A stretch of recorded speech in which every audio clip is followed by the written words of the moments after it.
Nah, di video kedua tentang big leverage kita bahas yang namanya personal branding. Jadi di video sebelumnya kita bahas tentang extreme collaboration, gimana caranya Anda bisa berkolaborasi ekstrim agar bisnis Anda tumbuh bareng-bareng dan makin signifikan gitu. Nah, sekarang gimana caranya kita mendongkrak bisnis kita dengan performa kita sebagai owner atau leadernya. Ini alirannya kan macam-macam ya. Ada orang alirannya tuh gue mah gak mau eksis Kang, ya udah gak usah pakai personal brand. Materi ini gak usah ditonton gitu loh ibaratnya ya.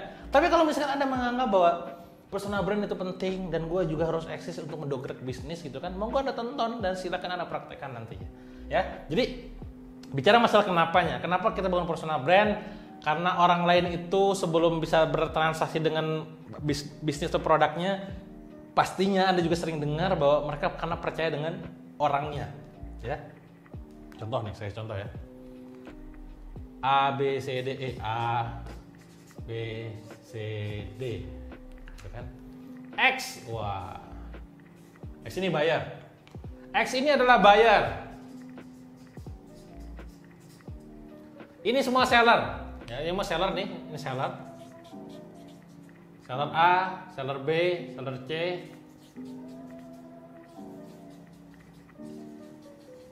seller D gitu kan. Saya sering analogikan gini, kalau misalkan dia butuh produk, nah si buyer ini butuh produk, katakanlah produknya namanya adalah Z gitu ya. Yang Z ini dimiliki sama si A, si B, si C, si D. Di mana harganya sama, ya, terus produknya sama, udah pasti gitu. Offernya sama, offer tuh kayak diskon, ongkir dan segala macam sama. Pertanyaan saya adalah, gimana caranya si X ini beli Z itu ke si A, bukan ke si B, bukan ke si C, ke si D, ayo gimana? Nah ini kan pertanyaan berat Pak, gitu kan? Jadi di mana Anda itu punya brand, kategori brand produknya sama, yang akan berperan adalah personal brand. Sama semua gitu kan? Saya sering analoginya tuh akan saya share di teleconference gitu kan. Pada saat misalkan ada orang begini begitu, nanti gimana? Itu gimana cara bedanya? Orang cuma jawabnya gini, personal brandnya kan beda. Iya, personal brand itu gimana? Itu bagian dari elemen brand arsiteknya tuh. Brand arsitek nanti kita bahas di kondisi telekonferensinya ya. Nah, ini yang namanya personal brand itu jadi penting teman-teman. Ketika semua orang itu sama kayak kita, bedanya kita apa sama yang lain gitu? Personal brand. Ya.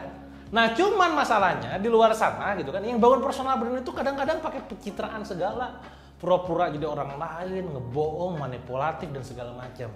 Padahal personal brand yang bagus itu didasari atas namanya brand fundamental. Brand fundamental. Apa itu brand fundamental? Ya, brand yang dibangun atas dasar 3H. Ya, apa aja itu? Pertama adalah yang namanya kompetensi. Kompetensi Anda itu apa? Anda jago di bidang apa? Anda punya skill apa? Anda punya keahlian apa? Itu yang dipakai. Anda hobinya apa? Silakan lakuin. Ya, jangan sampai Anda tuh nggak hobi di bagian itu, nggak suka itu, nggak punya keahlian itu, tiba-tiba ngelakuin itu, tersiksa Pak. Ingat, bisnis itu perjalanan panjang. Anda kalau misalnya ngelakuin satu tersiksa, capek, Anda sendirinya capek gitu. Biasanya kayak begini agak istiqomah gitu. Nah, makanya pastikan kompetensinya sesuai dengan Anda. Saya bukan tipe orang yang suka, misalkan suka bicara kalem gitu, santai gitu. Ya, gue kayak begitu mau tersiksa. Tiba-tiba gue harus disetir. Nanti Kang Dewa begini, yes, gak usah ngundang gue mending. Bahasa kasarnya begitu gitu kan. Saya sering kali diundang gitu kan, Kang Dewa, ini nanti Kang Dewa ngisi kurang lebih ada waktu 6 jam. 6 jam ini dibayar 40 juta bayarannya. Cuman Mas, di sini nanti Akang nanti begini ya ngomongnya. Terus nanti pakainya pakai jas ya. Mending gak usah Mas gitu kan. Karena saya bukan trainer yang begitu. Apakah itu artinya trainer gitu salah? Tidak juga, itu memang trainer. Ingat, brand saya bukan trainer. Saya adalah pebisnis yang trainer. Bukan trainer yang bisnis, beda. Nah, ini bagian brand arsitektur nanti kita bahas ya. Sekali lagi, aku adalah pebisnis yang trainer. Aku adalah pebisnis yang ustad. Jadi kalau ngisi kajian, hayu. Tapi bukan ustad yang bisnis, beda loh, dua hal berbeda. Ya. Jadi sekali lagi teman-teman perlu clear, gitu kan? Saya adalah pebisnis yang YouTuber, gitu kan? Bukan YouTuber yang bisnis. Makanya kenapa saya nggak semua acara gue, gak semua gue tiap kali dapat miliar harus dibikin video, gak semua sedekah gue terus divideoin gitu kan. Ini bukan nyindir pro youtuber ya, tapi itu bukan hidup gue gitu. Sekali lagi ya, gue tuh pebisnis ya. Nah itu namanya kompetensi. Jadi sesuai dengan skill, minat, bakat, passion dan lain-lain ya. Kedua, apa itu? Nah ini yang namanya reputasi, credibility. Nah itu reputasi, credibility gitu kan. Jadi teman-teman itu ngebangun sesuatunya itu atas dasar kredibilitas. Lu ngomong itu dasarnya apa pak? Gitu kan. Itu harus dipertanggungjawabkan. Jangan cuma sekedar katanya, kata Google. Itu harus clear. Reputasi Anda ada kan di bagian itu, sehingga orang lain itu mau mendengarkan Anda gitu. Nah syukur-syukur yang ketiga nih, Anda punya prestasi. Udah ya, prestasi luar biasa. Misalnya, pernah ngikutin kontes ya, pernah ngikutin ajang apa misalkan, pernah dapat penghargaan apa gitu kan. Nah itu semua Anda ikutin semua tuh gitu kan. Nah dengan begitu ketika Anda mulai memiliki yang namanya kompetensi, punya reputasi, punya prestasi, fundamental kebentuk. Itu yang bakal lama, yang lama melekat di benak orang lain. Ingat, personal brand adalah tentang apa yang melekat dalam benak pasar, benak orang lain, bukan yang menurut kita begitu ya. Nah jadi ada 3 C kan. C yang pertama adalah kompetensi, C kedua adalah reputasi, C ketiga adalah prestasi. Contoh dong Kang, contoh gue. Dewa adalah seorang affiliate marketer. Itu salah satu topi saya, salah satu profesi saya. Kompetensi saya adalah main affiliate. Reputasi saya adalah ikutan kontes affiliate 24 kali. Prestasi saya semuanya menang. Wah, mulai sombong, faktornya keluar gitu ya. Itu begitu gitu loh. Nulis buku. Kompetensi saya nulis. Reputasi saya pernah nulis 15 buku dan alhamdulillah semuanya bestseller. Jadi syukur-syukur kalau prestasi sama dengan reputasi. Susah orang lain ngebit Anda tuh susah. Kalau lu pengen masuk kategori saya katakanlah praktisi selling, silahkan. Tapi bikin juga buku yang semuanya bestseller dan minimal 15 ya gitu kan. Terus ikutan kontes 24 kali minimal semua menang ya. Siapa yang barengan kayak gitu? Akhirnya orang lain mau kata kunci dewa selling atau apa selling atau jago jualan berat. Bakal di-compete-nya sama saya gitu. Clear? Ya.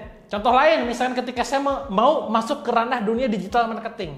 Saya sadar salah satu mentor saya juga partner saya gitu kan. Wah dia lebih pengalaman, lebih lama reputasinya di digital marketing.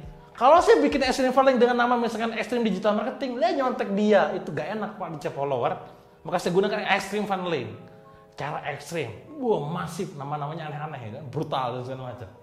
Jadi tetap dewa tidak disejajarkan dengan yang lain temannya ini gitu kan. Kalau saya pakai itu, ini mah saingan, nah tidak, saya gak mau gitu. Gue gak mau bersaing sama dia gitu kan. Paham maksud saya? Nah, 3 poin ini, gimana cara menyampaikan kompetensi, reputasi, dan prestasi itu dengan yang namanya eksistensi. Anda tuh mau gak mau perlu ngeksis. Yang keempat, kompetensi itu apa? Kompetensi Anda tuh apa? Reputasinya apa? Prestasinya apa? Tapi bukan dengan cara dikoar-koarkan ya. Teman-teman, aku udah pernah menang lo dulu. Oh ya Allah ini, ngomong-ngomong gak usah. Cukup dijadiin di bio Instagram, dijadiin di profil di website blog pribadi Anda gitu kan. Cukup segitu kali aja gitu kan. Nah, sisanya baru Anda sharing tentang keilmuan pengalaman Anda gitu. Nah, ini cara mengaktifasi 3 ini dengan eksistensi. Aktivasinya dengan eksistensi. Nah, terus ngejagain ini nginfoinnya, ngejagainnya dengan konsistensi. Bukan jadi animasi kan, konsistensi.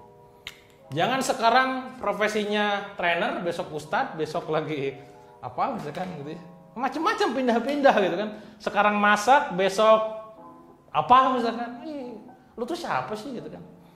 Kecuali memang sekali lagi ya, Anda sudah punya reputasi, kompetensi dan prestasi di bidang sebelumnya.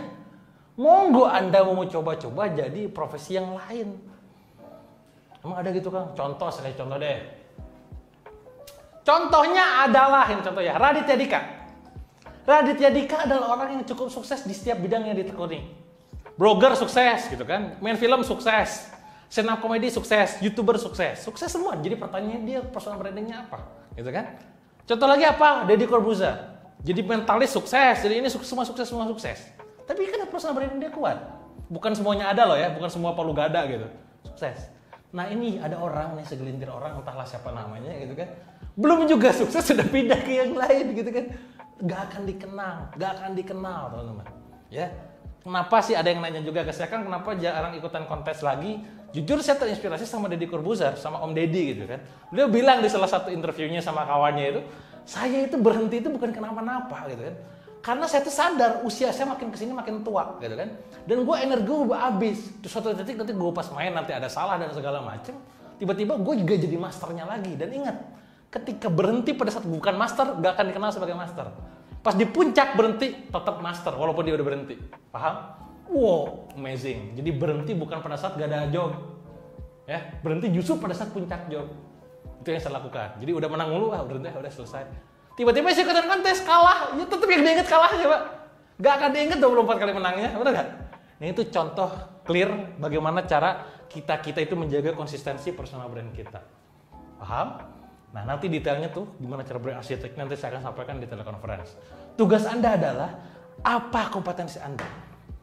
Apa reputasi yang pernah Anda dapatkan, kredibilitas apa yang pernah Anda dapatkan, prestasi ataupun penghargaan apa yang pernah Anda torehkan, terus Anda mau eksis di mana aja, Anda mau konsisten di bagian mana, itu yang jadi PR terbesar. Di video terakhir besok, nanti setelah ini ya, kita akan bahas tentang yang namanya brand hacking. Bukan brand ya, bukan brand, tapi brand otak. Brand hacking. Gimana cara nge-hack brand orang?